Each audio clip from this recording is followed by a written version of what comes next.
the channel. Today you join me from the driver's seat of a Seat Leon 280. Whoa! With not 280 brake horsepower in it. Oh my god. Okay, so this doesn't have 280 brake horsepower. As you can see, this has 420 through the front wheels, ladies and gentlemen, through the front wheels. So today, I'm going to take it into very different elements that I want to take this car into. Being front wheel drive with an APR Stage 2 high tune map. What does that mean for daily driving? So I'm going to take it on the motorway, like I am right now. I'm going to take it through some B roads, and I'm going to take it to the pub.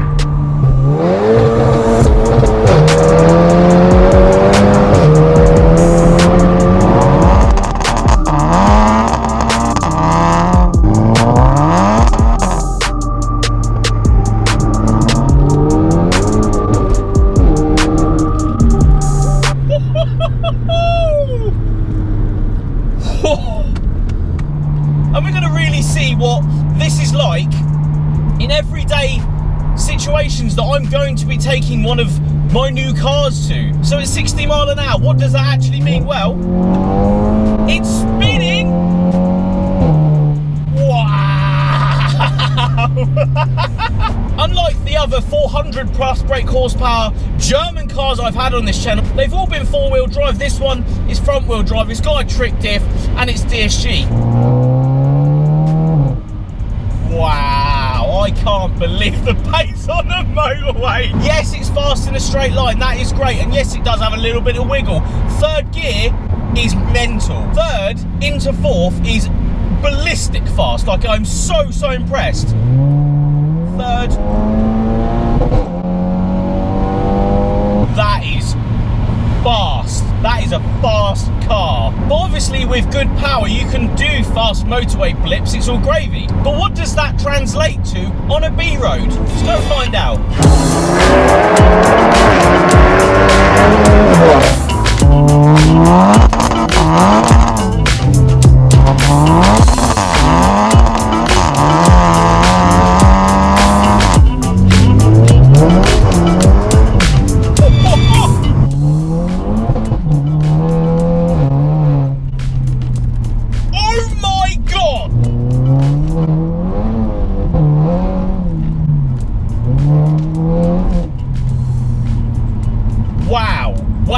Wow, that diff is working overtime on this thing. Now think about it, 420 brake horsepower through the front wheels in anything is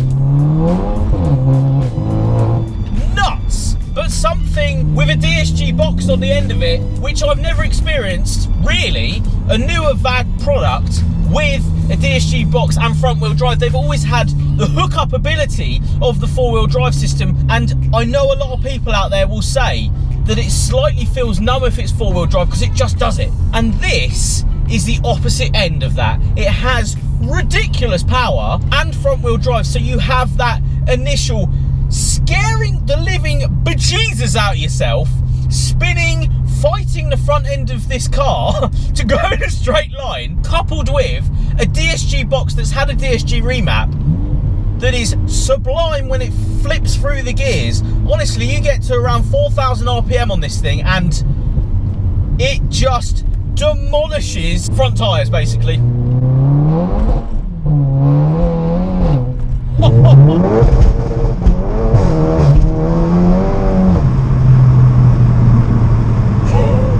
Let's talk about that soundtrack, shall we? A Scorpion full exhaust system on this that genuinely sounds phenomenal on the red line.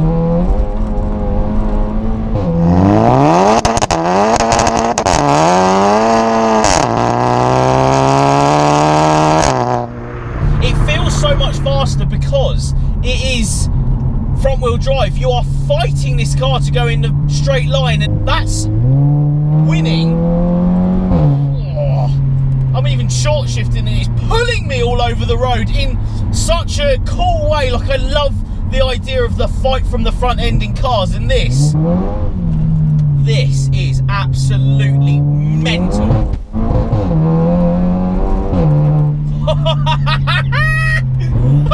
It's thing is mental. I have been told today to give this thing a bloody good pasting, and I just cannot believe how quick this thing is. And the grip is there, but it's front wheel drive running over 400 brake horsepower, so you know you are fighting a battle with the road surface. And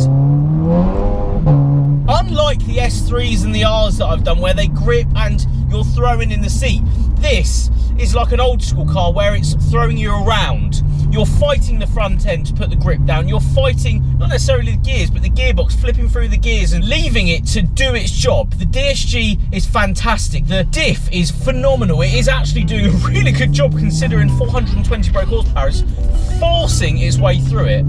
So guys, let's have a quick look around this Seat Leon Cupra. Now, I've been out really enjoying this thing, so it is slightly dirty, but huge shout out to the guys at Haven't Car Company. Let me take this out, cleaning it up, ready for this shoot, but I had to grab the keys and go out as soon as possible to experience what this ridiculous thing is like. So this car was actually 410 brake horsepower before an initial high torque map and an intercooler was put on it, so it could be even more than 420, but we're gonna go for 420. So this actually started life as a 280 brake horsepower DSG Seat Leon Cupra, but it has had the APR stage 2 high torque map with pops and bangs. This one, obviously, as you can tell by the video, has front wheel drive instead of four-wheel drive. Other modifications include the DSG upgrade.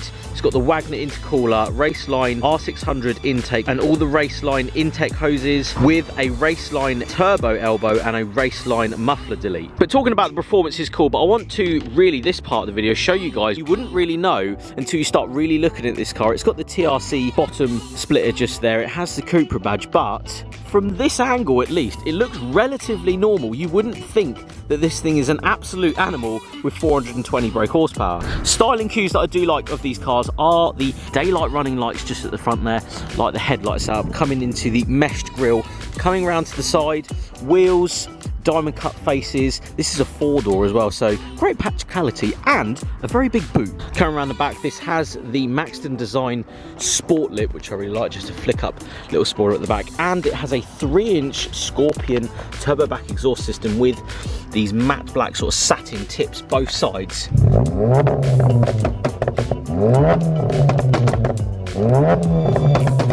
Sort of gives a bit more purpose to the rear end, and they are actually quite large in person. They're considerably larger than they do look on camera, but that's what I love about this car. The main reason that I'm slightly falling in love with it is front wheel drive, you know, DSG, all that fun, the power figure, but the fact that no one knows what the hell is going on when you drive past. You wouldn't even think that this car can produce the power and the excitement that it does. Coming inside the car, you've got full leather interior in this one. You do have extended paddles, as you can see there. A must for any Seat because the paddles on these are incredibly small. Now, coming inside the car, I wanted to show you guys this multimedia system. Not the fact that I've been listening to Magic on the way here. Why is that even on there? Down here, we have the Cupra button. Obviously it's still pressed, but if I press that again, it comes into all the different modes. So we're on Cupra setting right now. You can put individual, so you can leave the suspension in comfy. But of course, on this shoot, I've just been pressing this Cupra button, go into Cupra to, as you go to profile information, it will come up that everything is in Cupra. The other thing to say about this car is the fact that you need to drive one of these without the traction control on. And this isn't actually a button in these. You actually have to go in multimedia system and press car, ESC system, and ESC off. So this is a value for money hot hatch in my opinion. It's considerably less money than the S3s and the Rs that I've been seeing. Don't get me wrong, four-wheel drive is a good laugh, but this behind me is a lot more engaging and a lot more fun down the B roads. This is a genuinely underrated car. I literally cannot remember the last time that one was offered to me to drive and someone saying that they were going to buy one. I haven't done a lot of Seat content on this channel. The Cupras, I've actually owned an IB for Cupra years ago now, and I've driven one for the channel, but I think that's pretty much the only Seat I've actually ever put on the channel, whereas this, mental. And I've got to admit, the drive, like in Cupra mode, is absolutely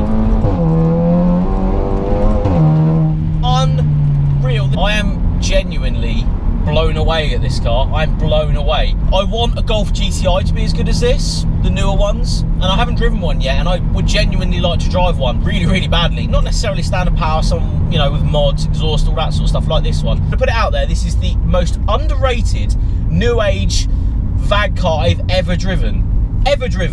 Because people don't harp on about these, and I do not know why. I genuinely don't know why people don't own these.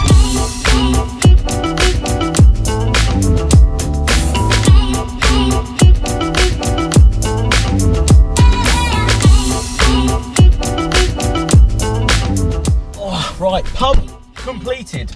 Didn't actually take any video in the pub, so had a nice sit down, a nice drink. Right, to the B roads on the way back to HCC.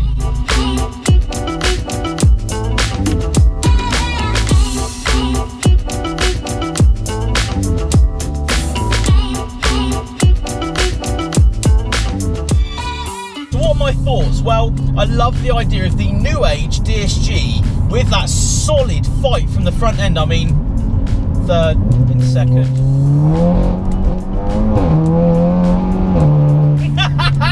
Now, if you're used to your old school cars fighting from the front end, but you want a newer hot hatch that still gives you the big boot, the comfy seats, the heated seats, the aircon, you want a DSG, but you want that fight from the front end, and you're a bit, I'm not going to say bored of S3s and Rs, just want something a little bit different.